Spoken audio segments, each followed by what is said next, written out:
If you hate cold calling, cold emailing, and want to stop chasing people to sell them something, then you must become the go-to thought leader in your niche. Doing so will lead people to come to you. Applying the personal branding strategy insights we'll share with you in this video will get you closer to that goal. These insights come from the top strategies in history. Some of these insights were used to create the biggest empires in the history of our planet. Although you won't be fighting battles with swords or gunpowder, you will be doing so with content. And the territories you will conquer are not physical, but digital and psychological. To become a go-to thought leader, you need to dominate certain keywords and topics with the ultimate goal of conquering certain thoughts and emotions in the minds of your audience and ideal clients. Keep watching this video to learn more about how you can create a winning personal branding strategy.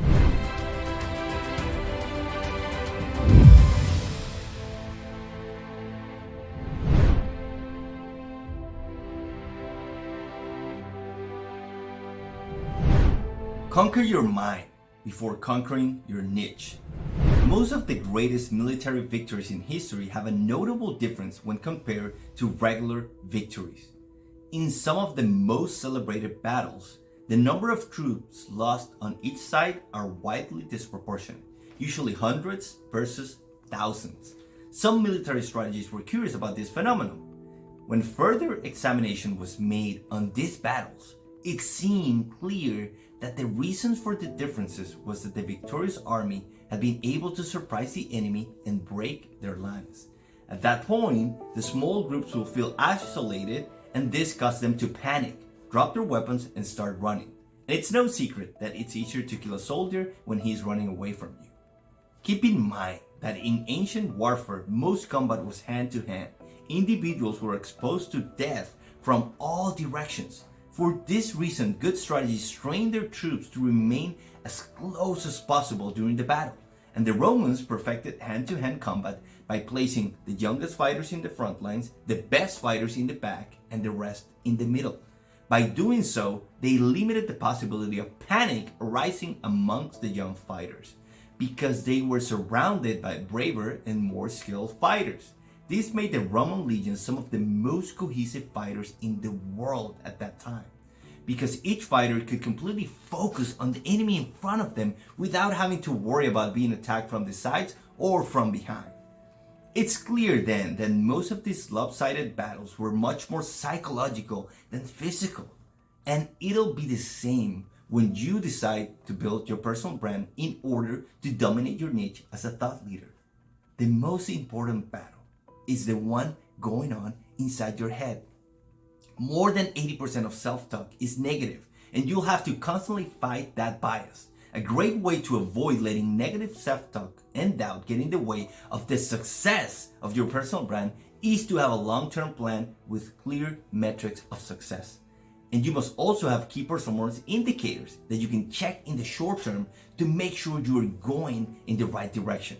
Doing so will allow you to minimize the doubts and the fear that will likely arise during the first phases of building your personal brand. It will take time for the Google and the YouTube algorithms to pick up your content. Depending on the level of competition in your niche, it might take several months to get to top rankings and see the views transforming into website visitors and forms filled that then are leads. While this happens, others might say that it's ridiculous to think that you'll get clients from posting videos on YouTube, writing blogs, or sharing content on social media. This is when your strategy and data will serve as those experienced warriors surrounding the young warriors. You will not flee because the strategy, the data, and the milestones you're hitting will keep you focused and confident that victory will be achieved. You must conquer your mind first if you want to conquer your niche as a thought leader. Your personal brand strategy, your personal decisions. One of the most important rules of warfare and leadership is having unity of command. Frederick the Great, King of Prussia, once outfought 5 great powers which were allied against him in the 7 Years' War. He was able to do so because he made decisions much faster than the alliance generals, given that they had to consult with each other in every move they made. The advantage of a personal brand is you don't have to consult anyone. It's always a good idea to get insights and feedback from your team, consultants, or coaches. Yet, you have the final word, and you can go from idea to execution much faster than most of the other players in your niche. In the business world, the big brands move slowly. There's usually a lot of red tape between opportunities and taking action to capitalize on these. This is a great opportunity for people who have the ability to move fast. Your personal brand, your personal decisions. Make them as quick as possible to capitalize on opportunities. Delegate, trust, and conquer. Karl Marx was an Austrian quartermaster general, an influential member of the Austrian military. In 1800, he was advocating for a preemptive strike against France. This was a guy who wanted to dominate. There's a quote by him that says that in war, the object is to beat the enemy, not merely avoid being beaten. The campaign Mac was leading for that preemptive strike started in September of that year and got him along the Danube towards Ulm, deep in the heart of Bavaria. He was so advanced in this transition that if Napoleon, the leader of France, sent troops across the Rhine into Germany and Bavaria, the Austrians would know and would take action to slow him down. It was calculated that Napoleon's 70,000 men army would take about 2 months to get from the Rhine to Ulm, and by that time, the Austrians would have linked up with the Russians and easily taken Alsace and France. It was a great strategy on paper. But by the end of September, Mac realized something was off. Out of nowhere, his scouts were sharing information about a French army that was passing through the Black Forest, located to the west of Ulm. This didn't make sense, as the best move for Napoleon was to cross the Rhine into Germany, further into the north. Even if this move through the Black Forest was a decoy, Mac had to move troops to defend his position. He had to send part of his army west into the Black Forest. Some days later, another scout report shared information about a large French army somewhere north of his position. Some said at Stuttgart, which was 60 miles northwest, but others said that it was north, but way closer to Ulm. Mac, letting confusion take over him, decided to order all his troops back to Ulm to concentrate forces. Later, the scouts were able to confirm what actually happened. There was a French army blocking Mac's way back to Austria and cutting off the Russians at the same time. The army had crossed the Danube to the east of Ulm. Mac couldn't understand how this was possible. He was about to panic, but realized there was a weak point. The northeast was protected by a small French force. As he began to prepare to march in that direction, scouts reported a large French force appeared overnight and was blocking the northeastern route. Later, Mac discovered that the Russians had decided to not send troops, and on October the 20th, he surrendered. More than 60,000 Austrian soldiers were taken prisoner with almost no shots fired. This had been recognized as one of the biggest bloodless victories in history. Napoleon was able to pull this off because of a particular strategy he was leveraging. Nobody else was using that strategy at the time. It consisted in dividing his army into several mini armies. Instead of moving a whole army of 200,000 men, Napoleon would divide it into groups of 15,000 to 30,000. The trick was that each of these groups had its own cavalry, infantry, artillery, and general staff, making each group a miniature version of the whole army, headed by a miniature Napoleon. This fluid style was what allowed each of those groups to move around Ulm, making it seem from my perspective that Napoleon had more than 70,000 men available. There's much to learn from this historical event that we can apply to our personal brand strategy. If we want to conquer our niche and become the go-to thought leader, we must delegate and trust the team we work with. Whether that is an internal team, a personal branding agency, or a personal branding consultant you're partnering with, you must build processes so that not all actions have to be approved by you. By building personal branding guidelines, personal brand voice guidelines, and personal branding templates, you can delegate much of the content creation process while you focus on the big picture. Nobody else will understand your plan. Napoleon faced Mac again in September of 1805, and this time Napoleon seemed to be in great danger. His men were hungry, tired, and short on supplies. retreat seemed like the best option, and all his generals were advising to do so. On November 25th, some of Napoleon's troops were reported to start moving into a position that indicated preparation for battle. And this didn't make sense because his troops were outnumbered 2-1. The Austrian and Russian leaders were surprised when Napoleon seemed eager to come to terms and seemingly making preparation for battle. At this point, the Tsar and his generals thought that Napoleon was panicking and trying to minimize his losses. The suspicion seemed to be confirmed when Napoleon abandoned a strong position he had recently taken. He appeared to be confused. Then he asked for a meeting with the Tsar, but the Tsar sent an emissary who reported that Napoleon was clearly full of fear and doubt. Still, they were not able to agree to terms and were set to start the battle. As the battle began, the Austrians and Russians were dominating and pushing deeper into French lines. Right when it seemed the battle was almost over, news arrived of a large French force that was heading their way, and given their current position would soon end up surrounding and isolating the Austrians and Russians. The defeat was so great that the Austrian and Russian alliance collapsed. Napoleon was able to turn the situation around, and this became one of the greatest triumphs of his career.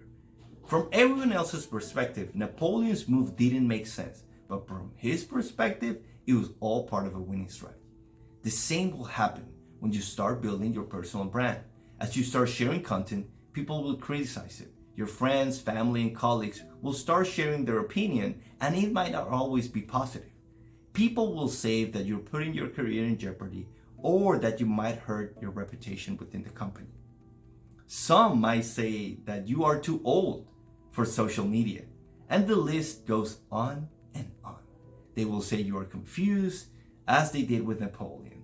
You must trust your vision and strategy. Sooner or later, everyone will realize that your personal brand will be the asset that leads you to the greatest triumphs of your career.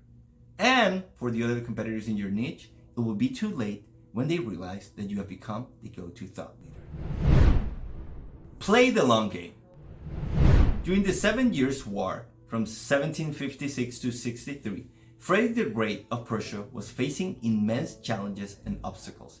He was battling against Austria, France, and Russia at the same time. Frederick gained his fame as a great military strategist with aggressive attacks, but this time, it seemed he would have to embrace the defensive position. All he did was focus on buying time. All he was trying to do is live to fight another day. Then suddenly, Tsarina Elizabeth of Russia died. Her nephew and successor, Tsar Peter III, did not like his aunt and admired Frederick the Great. Peter made the decision to not only stop the war, but to ally himself with Frederick the Great. It seemed like a miracle.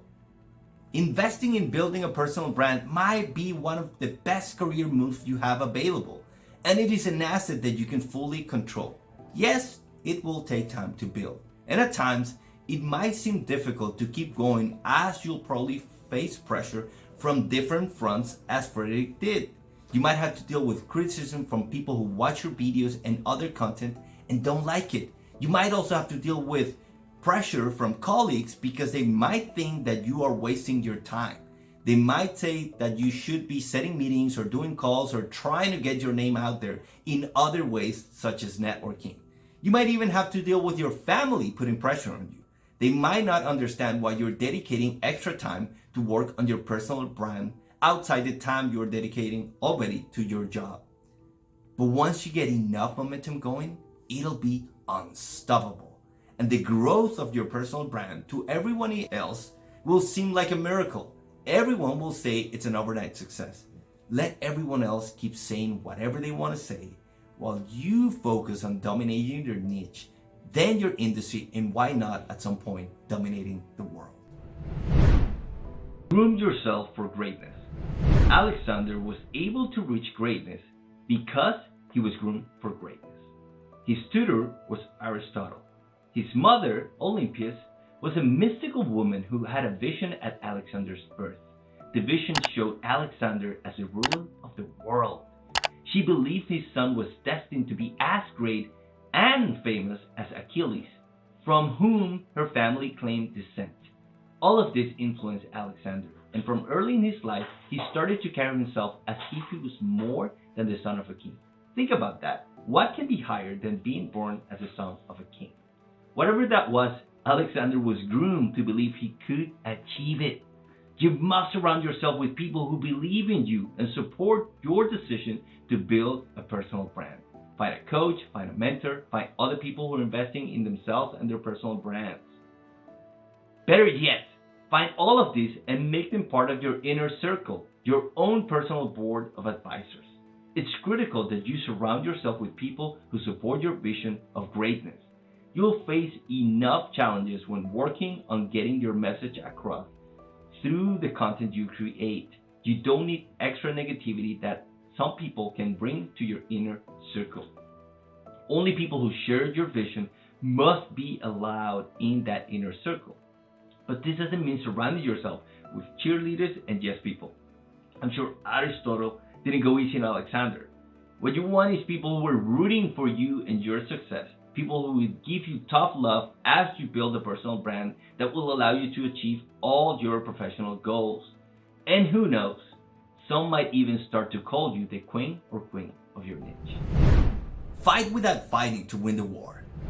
One day in Japan in 1540, there was a young samurai telling stories in a ferry boat. He was telling everyone about his great victories while also maneuvering his sword around to demonstrate his prowess. The passengers weren't that interested, but they were afraid, so they acted as if they were interested in the stories this young samurai was sharing. Only one person didn't seem interested, an old man who was sitting by himself and ignoring the young samurai. The older man was noticeably a samurai as well because he was carrying two swords. What no one knew is that he was Tsukahara Bokurin, known as one of the greatest swordsmen in Japan. The old man sat with his eyes closed, meditating. This irritated the young samurai because he wanted all the attention he could get. When he couldn't stand it anymore, he said to Bokurin, "Don't you like this kind of talk? You didn't even know how to wield a sword, old man, do you?" "I most certainly do," answered Bokurin. "My way, however, is not to wield my sword in such inconsequential circumstances as these." "A way of using a sword that doesn't use a sword," said the young samurai. "Don't talk gibberish. What is your school of fighting called?" "It is called Mutekatsu Ryu, style that wins without sword fighting," replied Bokurin. "What? Mutekatsu Ryu? Don't be ridiculous. How can you defeat an opponent without fighting?" Of course, the young samurai was irritated and he challenged Bokurin to a fight. But Bokurin refused to fight in such a crowded space with innocent people. He said that as soon as they reached the nearest shore, they could fight, and he asked the ferryman to take the boat to the nearest island. The young man began warming up and stretching, while Bokurin remained sitting with his eyes closed. As they got close to the island, the young samurai jumped out of the boat and started calling Bokurin out. "Come, you are as good as dead. I will show you how sharp my sword is." Bokurin took his time, which annoyed the young samurai, who kept screaming and acting tough. Then Bokurin handed the ferryman his swords, saying, "My style is Mutekatsu Ryu. I have no need for a sword." And as he said that, he took the ferryman's long oar and pushed it against the shore, which sent the boat out into the water away from the island. Of course, the young samurai screamed and demanded they return to fight. Bokurin shouted back, "This is what it's called victory without fighting. I dare you jump into the water and swim here." And just like that, the battle was won without fighting. In your quest to dominate your niche as a thought leader, it's important to identify the battles that you need to avoid. This is especially important when picking the topics and keywords you want to rank for. It is key that you start with keywords that don't have a lot of competition, or keywords that have low quality content ranking at the top. This way, you'll start picking up easy wins to build the necessary momentum and authority to later on go for bigger and more valuable keywords. And who knows, once you're dominating your niche, you might win some keyword battles without fighting at all because others will start to avoid the keywords you dominate. They'll see your content and will know it'll be almost impossible to create a piece of content that outranks it. Applying these personal branding strategy insights. If you like these insights and are hungry for more, then I have good news for you. There is more. For more personal branding insights from historical figures who were able to almost dominate the world, you can read the top 13 personal branding strategy tips from Napoleon Bonaparte. If you want more details about what you get with a personal branding strategy, you can get some insights from our services page where there's a description of the personal branding strategy services. Whenever you're ready to get started with the creation of your personal branding strategy, you can apply to book a complimentary consultation call with us. And if you want more historical war stories, I'd recommend you read the 33 Strategies of War by Robert Greene.